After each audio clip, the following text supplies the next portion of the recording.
তৃণমূলের পোস্টার ছিঁড়ে ফেলার অভিযোগ বরানগরের 17, 19 এবং 20 নম্বর ওয়ার্ডের এই ঘটনা, যেখানে অভিযোগ উঠছে যে রাতের বেলায় দুষ্কৃতীরা এসে এই পোস্টারগুলো ছিঁড়ে দিয়েছে, ছিঁড়ে ফেলা হয় তৃণমূলের পতাকাও। এই ঘটনাই ঘটেছে এবং সেই ঘটনাকে কেন্দ্র করে উত্তেজনা ছড়িয়েছে সেখানে, যেখানে বরানগরের 17, 19 এবং 20 নম্বর ওয়ার্ডে ছিঁড়ে ফেলা হয়েছে তৃণমূলের পোস্টার এবং তৃণমূলের পতাকা খুলে ফেলা হয়েছে সেখান থেকে।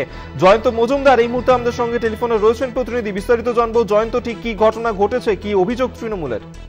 দেখো, তৃণমূলের তরফ থেকে যেটা অভিযোগ, তৃণমূলের যিনি ছাত্র পরিষদের সভাপতি রয়েছেন তিনি যেটা জানিয়েছেন, তিনি যেটা স্পষ্টত দাবি করেছেন যে রাতের অন্ধকারে কেউ বা কারা আসছে এসে কিন্তু এই ধরনের পোস্টার ছেঁড়ার ঘটনা ঘটাচ্ছে এবং সেটা কিন্তু এলাকার মানুষ স্পষ্টতই বুঝতে পারছে। এবং সেটা সব থেকে গুরুত্বপূর্ণ বিষয় যে মহিলারাও কিন্তু যোগ রয়েছে এই পোস্টার ছেঁড়ার কাণ্ডে, এমনটাই কিন্তু জানিয়েছেন ছাত্র পরিষদের যিনি নেতা রয়েছেন রানা বিশ্বাস, তিনি কিন্তু স্পষ্টত দাবি করেছেন।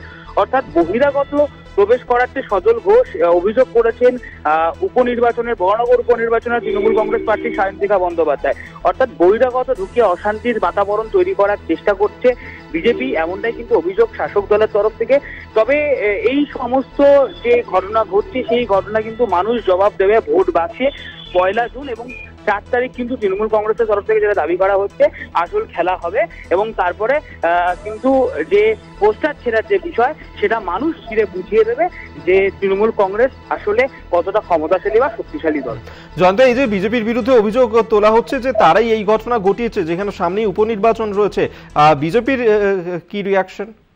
দেখো, শিলভদ্র দত্ত যেটা জানিয়েছেন যে এটাই ওর শাসক দলের তরফ থেকে ইচ্ছাকৃতভাবে করে বিজেপির নামে দেওয়া হচ্ছে এই ধরনের অভিযোগ, এবং তার পরিপ্রেক্ষিতে শিলভদ্র যারা জানিয়েছেন যে ওরা থাকবে পোস্টার ছেঁড়া এই সমস্ত কাণ্ডে, আর বিজেপি থাকবে মানুষের মননে মননে। তো এটাই কিন্তু মানুষের মনে মনে থাকবে বিজেপি। অর্থাৎ এই যে লোকসভা নির্বাচন দমদম এবং একই দিনে কিন্তু বাই ইলেকশন রয়েছে বরানগরের, এই দুটো যে রয়েছে ইলেকশন নির্বাচন, সেইখানে কিন্তু মানুষ ভোট দেবে বিজেপিকেই, সেটাই কিন্তু জানানো হয়েছে বিজেপির তরফ থেকে।